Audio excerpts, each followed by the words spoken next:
Pessoal, alguém tem alguma pergunta? Ferraro, qual que é a proteção contra a queda do cara que instala a proteção contra a queda?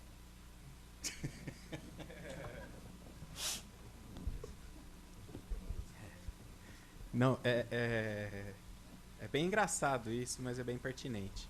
Geralmente, da forma correta, a pessoa que vai instalar a proteção contra quedas, ela faz um acesso por corda. O acesso por corda ele é muito similar à pessoa que está fazendo um alpinismo num lugar que nunca foi feito ou que está sendo feito pela primeira vez naquele dia. A pessoa que está subindo na frente, ela tem um risco mais atenuado, mas ela vai criando pontos de ancoragem temporários. Tá? Então, tem recurso para fazer com segurança, mas tem determinados momentos, quando vai fazer o cálculo, né, do trabalho em altura, da proteção, você vê sempre a zona de queda livre. E você quer o menor possível, porque senão a força no corpo, a hora que o cinturão trava a pessoa, é a maior, né? Então, quanto menor a queda livre, melhor. Então, essa pessoa que vai na frente, ela acaba tendo um risco mais atenuado, porque a zona de queda livre dela é maior, mas ela vai criando pontos provisórios de ancoragem, até que ela faz uma linha de vida temporária, dependendo do lugar, e daí sim ela vai instalando a linha de vida definitiva.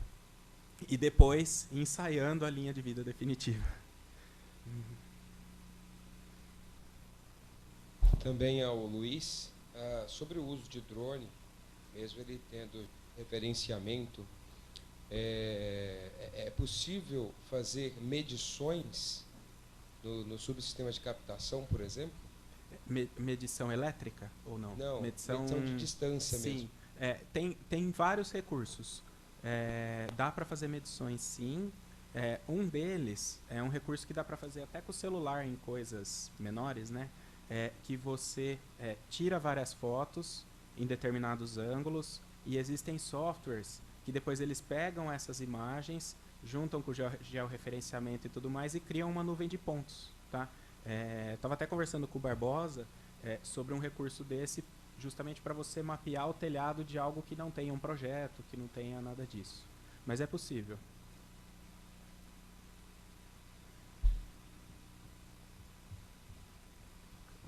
Duas coisinhas para o Luiz. Essa travessia que você falou para instalar a linha de vida, né?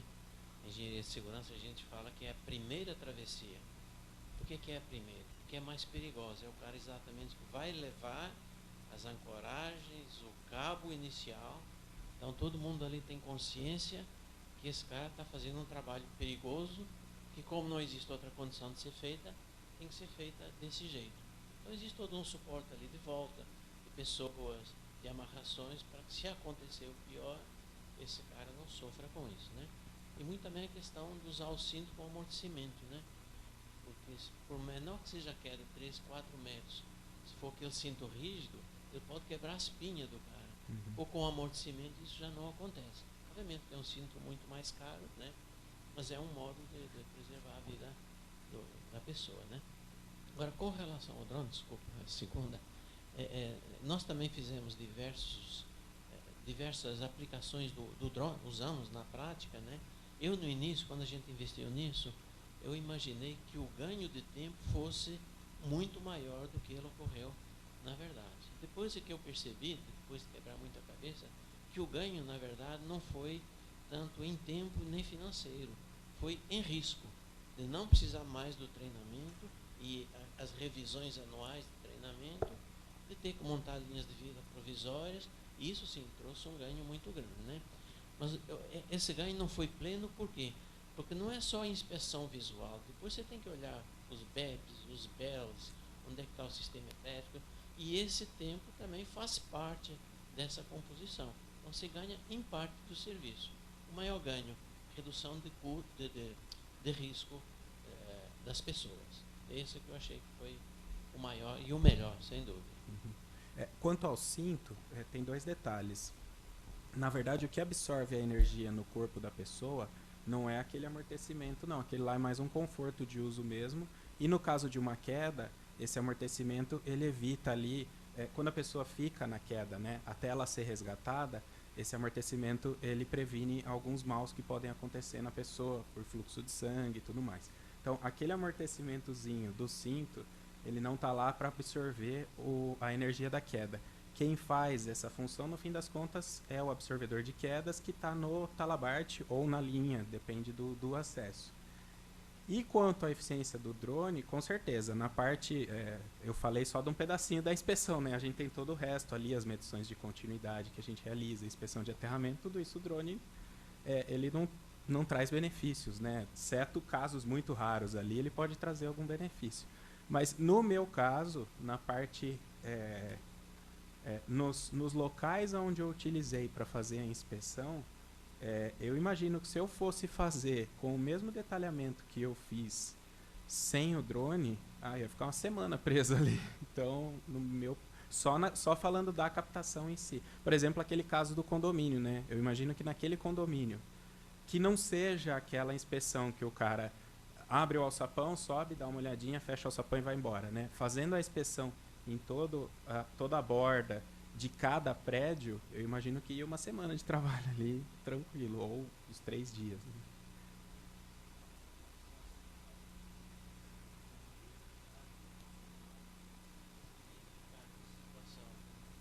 Com certeza. Não é segura, ele tem o direito de recusa, sem ser punido. Né? Infelizmente existe essa obrigatoriedade, mas é aquilo que você falou. 98, 99% dos casos não tem nada. Em área industrial você ainda encontra algumas empresas porque eles dão manutenção na ventilação, no telhado, nas goteiras. Alguns ainda têm. Mas fora a área industrial, praticamente é zero. Então aí é o grande ganho de você fazer isso de forma segura, sem subir lá, né? Sem contar, falando da área industrial, um tema que a gente discute bastante, inclusive, é que o povo a pessoa tem um prédio, um sistema de captação e tudo mais, aí ele decide colocar a linha de vida. Ele vai lá, coloca a linha de vida que geralmente está acima do subsistema de captação, e aí ele tem 2 para-raio, né? Daí, pior do que não ter uma linha de vida é ter uma linha de vida não confiável, né? Cláudio e o Hélio. Oi, é só um comentário sobre o trabalho do Panicari, que ele pode querer comentar, né? É que no trabalho que nós fizemos da Dona Maria, a gente fala Dona Maria porque a gente sempre usava ela como a nossa vítima, né? Uma mulher num fogão metálico assim, nós criamos essa figura. Mas no nosso trabalho não tinha uma malha de blindagem e também não era um plano condutor perfeito, né? E nós observamos que os casos mais críticos eram sempre acoplamentos resistivos, né? E, sei lá, 90% ou mais dos casos onde os quilojoules eram muito elevados era por acoplamento resistivo. Então, mesmo que se coloque essa malha, essa blindagem, o acoplamento resistivo continuaria existindo. Então, é só para, talvez, deixar mais claro que essa solução fica bem completa se essa tela de galinheiro também for colocada no piso, né? Aí sim, realmente, fecha a caixa como um todo. Perfeito. Eu acho que a sua observação foi extremamente oportuna. Na realidade, é exatamente o que você falou. Aqui, a tela no piso, digamos, foi substituída por um plano perfeitamente condutor. Mas eu quero aproveitar a oportunidade, pelo menos assim, eu fiz alguma estimativa, pedi até para alguns colegas ligados com a parte de construção, fazer uma estimativa do custo de tela. É muito pequeno, entende? Tem um pouco de mão de obra, mas assim, a garantia que isso te dá, porque o problema todo é o seguinte, se você considerar uma casa de 50 metros quadrados, você vai falar, a probabilidade é pequena de pegar. Mas você faz um lote para 200 casas desse tipo, olha, e você, por uma merreca de dinheiro, puder evitar tragédias, eu acho que vale a pena, entende? Mas a sua observação é perfeitamente correta. A Dona Maria morria de energia resistiva, de acoplamento resistivo. O que é curioso é que, eliminando o resistivo, o magnético ainda mata. Aí é que é meio surpreendente. Não é nem a descarga positiva ou de grande intensidade que vai até o DIDT, que chega a 35 joules, ou uma coisa desse tipo, que, de certa forma, chega a ser surpreendente. Ok? Obrigado, sim. Sérgio e o Hélio. Posso eu? Salvo o mau juízo, a gente está com um problema grave. A gente sai daqui com um problema muito grave. Porque a gente tem uma mudança demográfica e urbana no Brasil. A gente tem uma tradição de grandes adensamentos urbanos e a gente está mudando para as cidades. A gente está saindo das cidades. E isso provoca... E aí é a pergunta para todos aqui. Também você, mas os jovens, são vocês aqui. O que eu estou entendendo aqui é que a gente tem que deixar de se preocupar. Não se preocupar. O nosso problema não é proteger grandes edificações, grandes prédios, porque isso a gente tem competência, mas o nosso problema é proteger pequenas edificações. O senhor falou isso e você falou isso também. Então, pequenas casas. Então, proteger uma casa não faz sentido. O gerenciamento de risco não manda a gente proteger uma casa pequena, uma casa unifamiliar, 2, 3, 4. Mas, como o senhor falou, um adensamento urbano, como uma favela, um conjunto, a gente precisa proteger porque a área ocupada se torna uma área muito grande. Como é que a gente vai fazer isso? A gente vai fazer uma nova norma específica para a proteção de agrupamentos urbanos, de vilas, de casas? Ou como é que a gente faz? Porque não é uma coisa tão simples. Isso que o senhor falou, colocar essa grade, ela pode ser viável economicamente, ela é mais do que necessária, pelo que o senhor mostrou, e converge com o que o Barbosa falou, mas a mentalidade do construtor brasileiro, eu acho muito difícil que um arquiteto, um engenheiro, um empreiteiro vai fazer uma casa e vai fazer uma blindagem nessa casa. A gente precisa de uma norma que obrigue, faça isso e vá no poder público, nas secretarias municipais de obra, e passe a ser uma exigência. Como é que a gente resolve esse problema aqui? Porque a gente está saindo com um problema aqui. Aí o Jobson, que é o coordenador da norma, e vocês, a gente vai incorporar essa necessidade, essa nova visão na 5419 que a gente já tem, ou a gente tem que partir... Porque na Alemanha, se você conhece bem, na Suíça, é hábito, se constrói muito em madeira, residências têm SPDA. É muito comum na Alemanha e na Suíça. Aqui no Brasil não é comum residências terem SPDA. Mesmo naquela região do Paraná, que tem muita casa de madeira ali, tudo não se usa. Como é que a gente faz isso? A minha pergunta. A gente vai fazer isso, abrir a cabeça para colocar, mudar o gerenciamento de risco, para obrigar que as casas tenham SPDA, ou a gente vai fazer um outro tipo de norma? A gente tem a norma a 16785, a gente vai incorporar isso, por exemplo, na 16785, e fazer proteção de vilas, proteção. Como é que a gente resolve esse problema? Para quem quiser, é um problema, então quem quiser segurar o problema... Eu posso até aproveitar um pouco para unir a fala do Panicali, do Cláudio e do Sérgio. Em frente à minha casa estão construindo um condomínio novo de prédios da MRV. Não é um prédio de alto padrão, mas também não é popular, né? Minha Casa Minha Vida, mas é uma construção relativamente simples, tem 10 andares. Eu até cheguei a fotografei e mandei em uma das reuniões lá da comissão. A tecnologia de construção, fiquei assim, eu não tinha noção de que estava desse jeito, né? Então o que eles fazem? Eles fazem uma fundação lá em função da resistência do solo e fazem um radier. Então a laje de concreto concreto armado no piso que está em contato com o solo. A partir daí, eles começam a subir paredes com formas de aço e internamente tem uma tela armada de um aço fino, né? Deve ser tipo aqueles arames de fazer estribos PG7. PG7 não, né? Aquele que faz a amarração não, o PG7 é muito fino, é aquele que faz o estribo, sabe? Eu não sei qual que é mais fininho. E aí chega o caminhão de concreto e eles concretam essas paredes. Um andar eles não gastam uma semana para fazer esse um andar. E deve ser uns 8 apartamentos por andar. Né? Então, hoje, me parece que está sendo barato e rápido. Né? E, praticamente, você não vai precisar fazer reboco, revestimento. A parede já, na hora que desforma, a parede está pronta, já acabada. Talvez vai ter um revestimento ali, uma pintura, alguma coisa assim do tipo, mas está lisinho, já acabado, sabe? Mas, nesse aspecto da aplicação do professor Panicali, a solução, e até do acoplamento resistivo, para essa construção, tá pronto. Já nasceu pronto. Não, mas eu acho, pelo que eu vi lá, para eles manterem as telas mecanicamente... porque as formas chegam depois.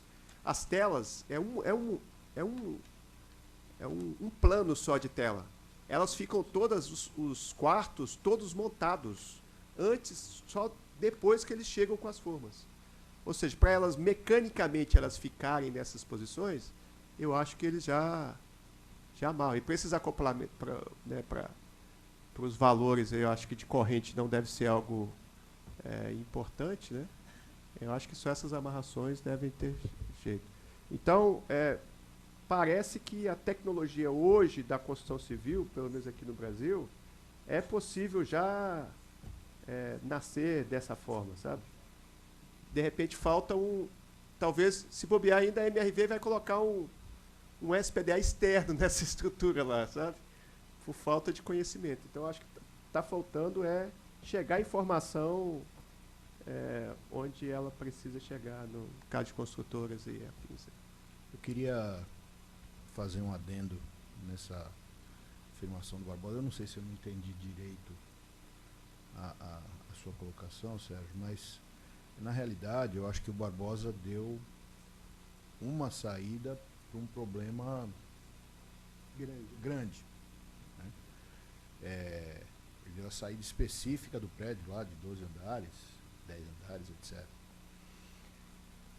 Como a mente, né, dos pesquisadores, ela sempre está um passo à frente, ou talvez mais passos à frente. Eu entendo que encontros como esse e o seu questionamento servem como alertas. E não acredito, não sou tão otimista como o Barbosa está sendo, ou foi, em relação ao assunto estar feito, estar pronto. Mesmo porque a MRV é uma construtora fazendo um conjunto de pontos num lugar. E isso que o Panicali apresentou, esta situação apresentada que você ressaltou, eu entendo que é muitíssimo mais problemática do que uma construtora num local. Mesmo porque hoje, com norma vigente, com lei sustentando norma, com uma série de práticas colocadas, a gente sabe a quantidade de absurdos que existem nas instalações, projetos, etc. Então, na minha concepção, a resposta, talvez, à sua pergunta seria, já que fazemos o tal do trabalho do beija-flor cuspindo a seivazinha dele no incêndio, para que as coisas melhorem em relação à proteção contra descargas atmosféricas, como havemos hoje, seria o caso de um estudo mais aprofundado, específico, que inicia talvez hoje, ou já iniciou com a apresentação do Panicali no Ground, somado a outros eventos, como aquele do DPS no ano passado que o Cláudio apresentou, da Dona Maria, né? Então,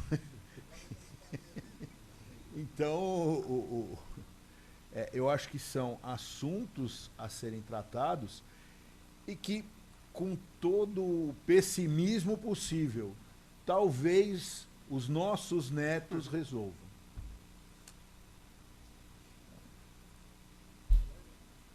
Não, vou fazer as gentilezas de passar aqui para o meu amigo Lobos.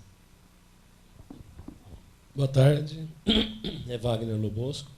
Queria parabenizar o professor Hélio e todos os palestrantes pelas oportunidades aqui. E perguntar para o Barbosa, que estudou as equações, primeiro se ele tem alguma sugestão para simplificar as tabelas, né? Porque para poder simplificar as equações vai ter que simplificar as tabelas, né, de consulta. E segundo, se, por exemplo, na consideração para proteção de animais, por exemplo, poderíamos atrelar a detecção de tempestade para poder eliminar esse item da equação, por exemplo.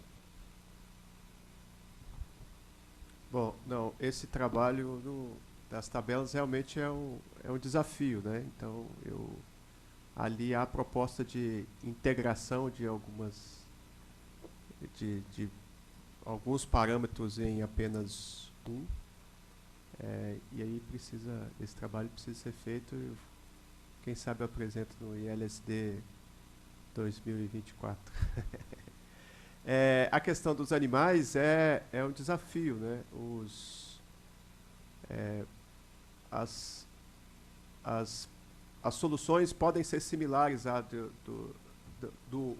da vida humana, mas em função por exemplo, tensão de passo, né?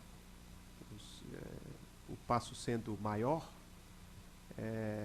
a gente tem essa particularidade, então a gente tem que ter tratar essa especificidade aí no caso dos animais. Mas é sabido que a solução passa por recolhê-los mesmo a tempo, né? Confinar eles num ambiente que essa questão, principalmente de tensão de passo e também a doutora Vaca, né, ali vão ter que tratar essas questões também desses acoplamentos resistivos e indutivos por caso dos animais também, e não é em função do volume, né? Para o humano já é um desafio, para os animais esse desafio é ainda maior.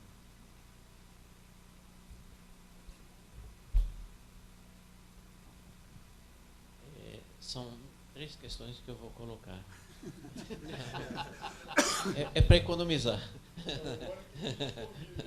Não, é porque o Sherman ali fez uma provocação e a gente não continuou. É o sub-Sherman. Tá, né?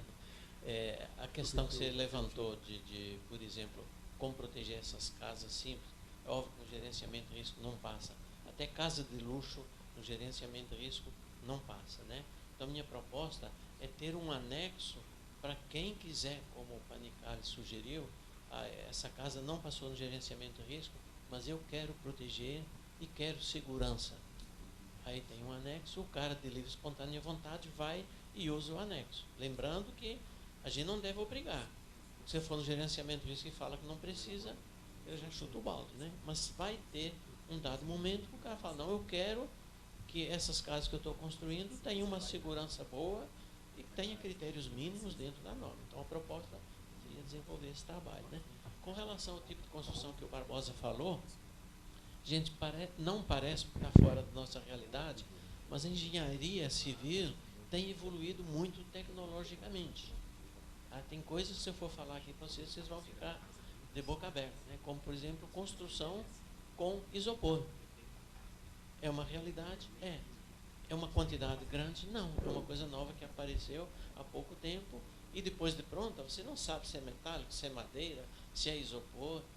Tem uma série de tecnologias. Essa que o Barbosa falou, eu acredito que eles escolheram esse tipo de construção não para atender a blindagem do Panicali. Eles, com certeza, foi por questões econômicas. Por quê? As formas de madeira, depois que você faz 2, 3 formas, ela vai para o lixo. Porque é pinus, é uma madeira vagabunda, é mais barata que existe, né? Então, o que eles fizeram as contas? Quanto de madeira nós vamos usar nesses X prédios? Se fosse um prédio, provavelmente eles nem fariam a conta. Mas como vai ser uma construção em larga escala, eles fizeram as contas e viram que é mais barato alugar as formas metálicas, onde eles vão economizar na madeira, e a mão de obra de desforma da metálica é rapidíssima. A de madeira não, o cara tem que ir pé de cabra, bate aqui, arrebenta ali, é muito mais trabalhoso. Mas isso não é prática, tá? Estou falando que existe sim, Mas se for ver a construção de um prédio, ou até no máximo 2, de renda baixa, você não vai ver isso não, entende? Porque não compensa, só compensa na escala, tá? Eu tinha uma terceira coisa que eu já esqueci. Vou passar para o colega ali que tinha pedido, por favor. Boa tarde. Mais cedo eu comentei com o professor Panicali que na minha infância toda eu morei em uma residência assim, né? Eu tenho conhecimento há mais de 40 anos, né, que eu conheço esse conjunto habitacional que foi feito dessa maneira com radier. São comumente lá é chamado de casa pré-montada. E tem conhecimento que funciona. É uma tecnologia até antiga e já é no conceito do professor Panicali, né? Que já é funcional, então temos dados até de estudo para ver se já ocorreu algum acidente, algum incidente com eletromagnetismo ou com acoplamento resistivo nesse tipo de residência.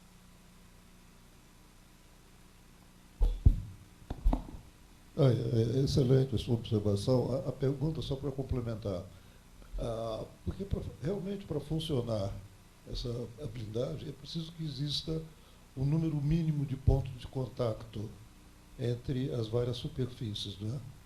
E aqui, por exemplo, na simulação, de propósito, nós deixamos fendas entre algumas das placas, tá? Mas, digamos assim, no mínimo tem que ter alguma coisa lá. Então, não chegamos a investigar qual é o mínimo de pontos de contato entre uma parede e o piso, ou a parede e o teto. Mas é possível, ok? Então, a pergunta para você é o seguinte: se você teria alguma informação a respeito da continuidade das junções entre as várias superfícies. Porque, assim, se elas forem totalmente isoladas, ou tiver um contato muito esporádico, aí realmente comprometeria.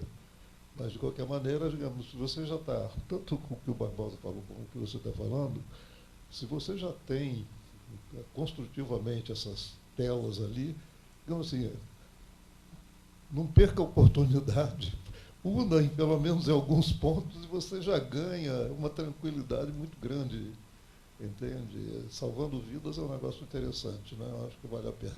Obrigado. Sim. Bom, vou fazer uma pergunta para o... Já tem alguém na frente? Depois de você, o Hélio. Pode fazer, professor. Tá. Pode fazer. Eu não tinha visto. Ô, Barbosa, eu gostei da apresentação que você fez, né, propondo aquela análise simplificada. E o que eu queria saber, quais seriam os próximos passos, né? O que você pretende fazer com isso? Avançar, propor para a comissão brasileira, na IEC, apresentar um trabalho num congresso? Quais seriam os próximos passos? O Hélio propôs esse tema para mim porque nós já passamos por essa etapa da norma e era uma fala recorrente minha de que a gente precisaria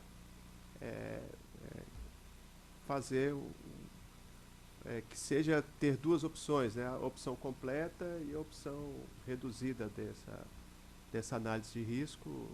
Talvez a gente restringiria os casos de aplicação, residências, indústrias e tal, mas o grupo achou melhor deixar ela mais completa, né?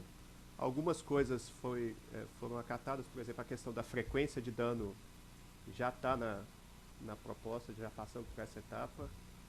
É possível que ela vá para projeto, né? Tem muita água para passar debaixo da ponte ainda, mas as demais considerações é um caso de estudo mesmo. E está recorrendo aqui agora. Mais ou menos isso. É por aí. Beleza. Quem sabe eu consiga sensibilizar mais alguém. Nós encerramos as inscrições. Temos a fala do Hélio Sueta e do professor Panicali, e aí vamos para o sorteio. Hélio Sueta. Tá. Não, eu ia fazer pergunta para o Barbosa, mas eu deixo para brigar lá na comissão. E como o Carlos ficou muito quietinho, eu vou fazer uma pergunta para ele. É bem simples, em relação a se você tem tido facilidade de obter os dados de valores, né, do custo com os clientes que querem fazer essa análise de custo. usando análise de risco, usando os valores de custo? Não, essa informação eu não tenho, porque eu saí desse mercado. Eu estou fazendo só o software, né? E os meus clientes, pelo menos, não têm falado nada de dificuldade de conseguir essa informação. Não tive esse retorno deles. Mais um que perdeu e está recorrendo aqui.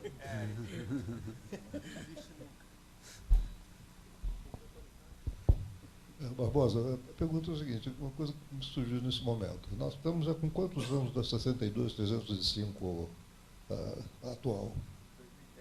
2010. Então temos 14 anos isso aqui. Tem alguma comprovação, alguma verificação, não digo nem no Brasil, mas assim, na Europa, onde ela surgiu, sobre, digamos assim,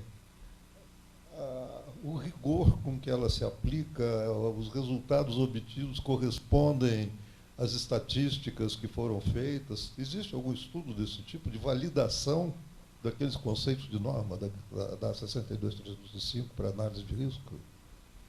Não, se existe, eu não conheço, mas o indicador, pode ser um indicador, a grande alteração que a nova versão da IEC tende a apresentar.